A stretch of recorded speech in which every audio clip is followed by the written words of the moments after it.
3 minggu kemudian, besok acara akad nikah akan digelar di rumah Fadil, rumah mewah, pemberian Darel. Rencananya rumah itu akan dia tempati bersama Mika setelah menikah. Keesokan paginya, Alea sudah tiba di rumah Mika dan langsung menuju ke kamar sahabatnya. Saat ini, Mika tengah duduk di depan meja rias sambil dirias wajahnya. Alea pun duduk di kursi yang dia letakkan di samping Mika. Aku gak menyangka kamu bisa berjodoh dengan Fadil. Padahal dulu kalian saling membenci. Mika tersenyum sambil melirik ke arah Alea lewat cermin. Kamu juga dulu benci dengan Pak Darel loh. Aku benci sama dia itu karena ada alasan, Mik. Beda dengan kamu, saut Alea sambil tertawa kecil. Alea lalu mengernyitkan dahi. Laura kemana, Mik? Kok belum datang? Mika menghela nafas. Tadi subuh dia kirim pesan, katanya lagi gak enak badan, jadi nanti datangnya menjelang acara. Laura sakit apa? Cuma masuk angin saja katanya. Sayang, kamu cantik banget, bisik Fadil lembut saat Mika duduk di sampingnya. Mika hanya tersipu. Selain merasa malu mendapat pujian dari calon suaminya, dia juga malu menjadi pusat perhatian semua orang. Pak Penghulu kemudian memberikan arahan pada Fadil dan Pak Selamat. Setelah beberapa saat, kedua pria tersebut mengangguk paham, lalu saling berjabat tangan, bersiap untuk mengucapkan ijab kabul di hadapan semua tamu undangan yang hadir. Saudara Fadil Nugroho Wicaksono bin Bramasta Wahyu Wicaksono, saya nikahkan dan saya kawinkan engkau dengan anak kandung saya yang bernama Mika Aliana Putri dengan mas kawin berupa 1 set perhiasan berlian dan uang 2.704.000 rupiah dibayar tunai, ucap Pak Selamat seraya menghentak sedikit tautan tangannya. Saya terima nikah dan kawinnya Mika Aliana Putri binti Selamat Riyadi dengan mas kawin tersebut dibayar tunai, saut Fadil dengan lancar dan lantang. Lalu dia menghela nafas panjang. Sah, ucap Tuan Sean Anderson yang bertindak sebagai saksi pertama. Sah, ucap Pak Sony asisten Tuan Sean sebagai saksi kedua. Alhamdulillah, semua orang di ruangan itu mengucap rasa syukur. Wajah mereka berseri-seri. Acara berakhir. Sebagian tamu undangan beranjak pulang meninggalkan kediaman Mika. Kini hanya tersiksa pihak keluarga dan teman dekat yang duduk santai di ruang keluarga membicarakan perihal persiapan resepsi malam ini. Malam hari, Ballroom Hotel kali ini berubah menjadi surga mewah pesta pernikahan. Gemerlap lampu dan semerbak bunga menyuguhkan suasana penuh kehangatan bagi para tamu undangan yang hadir di pesta pernikahan Mika dan Fadil. Tak sedikit uang yang dikeluarkan oleh Fadil demi mewujudkan pesta pernikahan yang mewah ini. Laura dengan penampilannya yang malam ini terlihat lebih segar juga bersama suami tercintanya. Alea juga hadir bersama suaminya. Dia datang hanya berdua saja. Anak-anak mereka titipkan pada Tuan Sean dan istrinya, Mika dan Fadil, bagai pangeran dan putri malam ini, berdiri anggun di pelaminan sambil tersenyum ramah menyambut tamu undangan. Saat ini Bu Citra, Mama Marisa, dan para sahabat sosialitanya sedang berkumpul dalam ballroom hotel. Nampak di pintu masuk ballroom, Bu Kartika tiba bersama anak laki-lakinya dengan langkah mantap. Wanita itu segera menghampiri sahabat-sahabat sosialitanya. Bu Citra menatap dingin ke arah Bu Kartika. Suasana hatinya berubah tidak nyaman. Sejak pertemuan mereka di mall waktu itu, hubungan keduanya memburuk karena Bu Kartika mengungkap pada teman-teman sosialitanya bahwa Freddy anaknya pernah melihat Laura bekerja di tempat Mami Moza. Bu Kartika, kenapa baru datang sekarang? Tanya Mama Marisa dengan tatapan penasaran. Iya Jeng, anak saya si Freddy sebelumnya bilang ingin menemani saya ke sini, tapi ternyata dia malah pergi bersama teman-temannya. Jelas Bu Kartika dengan wajah kesal. Pria yang bersama ibu ini siapa? Tanya Bu Selvi menimpali. Ini Morgan, adiknya Freddy, jawab Bu Kartika sambil memperkenalkan putranya. Morgan pun segera mengangguk dan tersenyum ramah kepada sahabat ibunya. Ma, aku mau ke sana. Morgan menunjuk ke arah tempat minuman.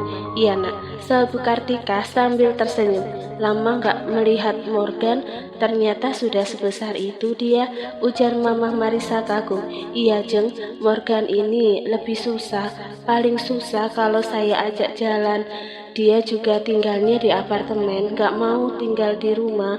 Maklum anak muda zaman sekarang lebih suka hidup mandiri. Sudah usia berapa dia? Morgan usianya 27 tahun. Berarti sudah pantas untuk menikah, Bu. Bu Kartika menghela nafas. Pusing saya Jeng, Freddy kakaknya Morgan sampai saat ini masih belum mau menikah, padahal saya sudah pengen banget ngomong cucu. Sudah sering saya menjodohkan dia dengan gadis baik-baik, tetapi ditolak terus, ucapnya sambil melirik ke arah Bu Citra. Ngomong-ngomong soal cucu, apa menantu kesayangan Bu Citra sudah hamil? Wajah Bu Citra berubah kejut dan enggan menanggapi pertanyaan Bu Kartika. Bu Marisa, saya mau gabung ke tempat anak saya, pamit Bu Citra. Lalu beranjak dari tempatnya menghindari pertanyaan tadi. Tepat pukul 12 malam, Fadil dan Mika serta kedua orang tua mereka sudah berada di dalam lift hotel. Pasangan pengantin itu menyuruh orang tuanya untuk menginap semalam di hotel. Setelah keluar dari lift, kedua mempelai pun memasuki kamar pengantin mereka. Fadil segera menutup pintu dan melangkah mendekati Mika. Dalam keheningan kamar, dia meraih dan memegang tangan istrinya. Tangan kamu kenapa dingin sayang? Kamu sedang grogi ya? Bisik Fadil berusaha mencairkan suasana. Mika yang mulai merasa tidak nyaman langsung mengalihkan pembicaraan. Aku atau kamu dulu yang mandi? Tanyanya sambil melepaskan tautan tangan suaminya. Fadil tersenyum dan menjawab, terserah kamu sayang.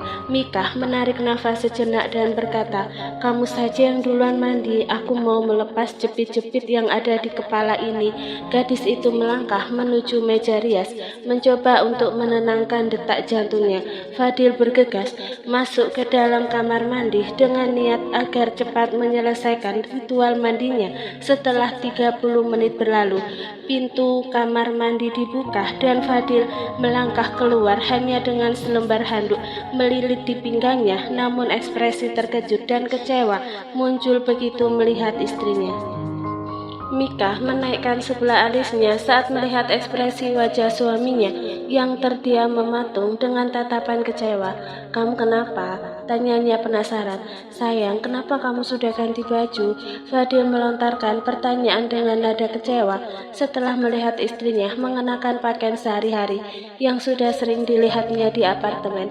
Di benaknya, dia sempat membayangkan betapa romantisnya saat membuka resleting gaun pengantin istrinya seperti kisah malam pertama yang diceritakan oleh teman-temannya. Loh, memangnya kenapa kalau aku sudah ganti baju? Aku kan mau mandi. Ribet banget pakai gaun pengantin ke kamar mandi, jawab Mika dengan nada ringan. Fadil menatap istrinya dengan tatapan heran.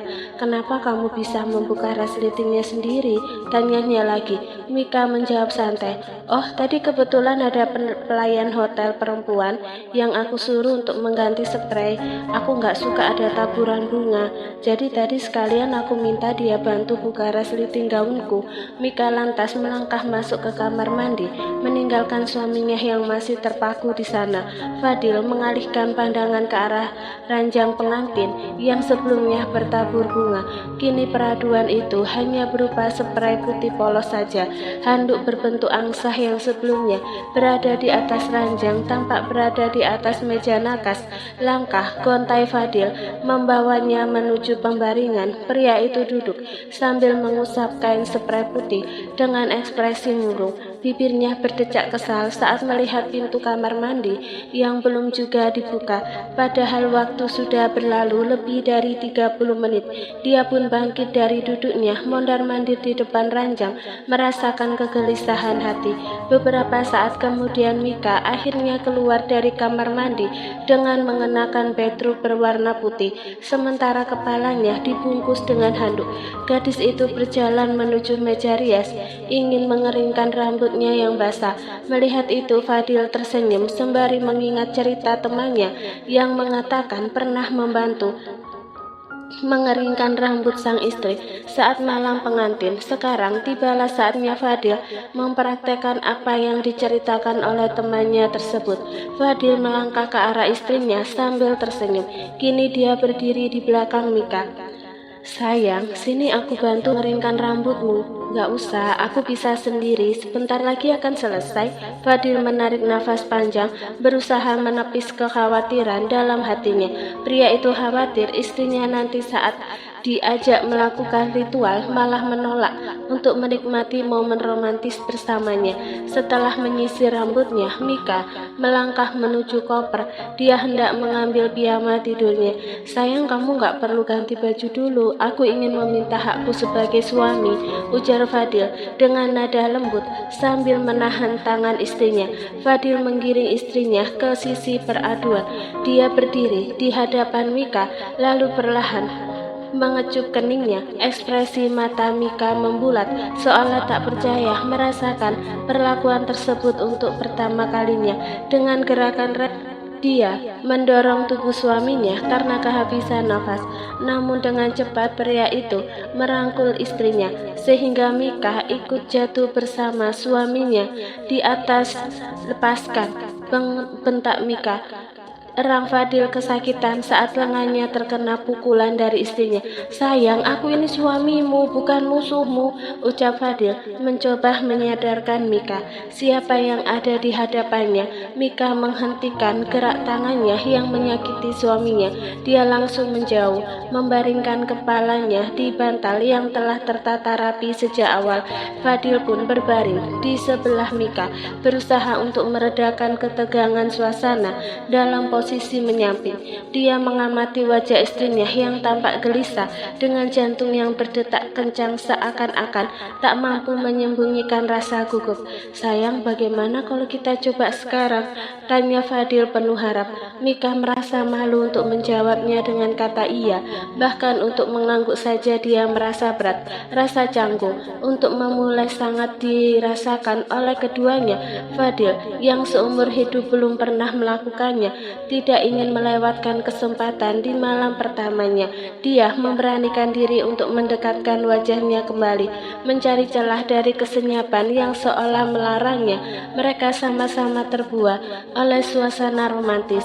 Di balik kelopak mata yang terpejam, Mika mencoba merasakan sesuatu baru yang belum pernah dia temui sebelumnya. Fadil tersenyum dalam hati melihat kekakuan istrinya.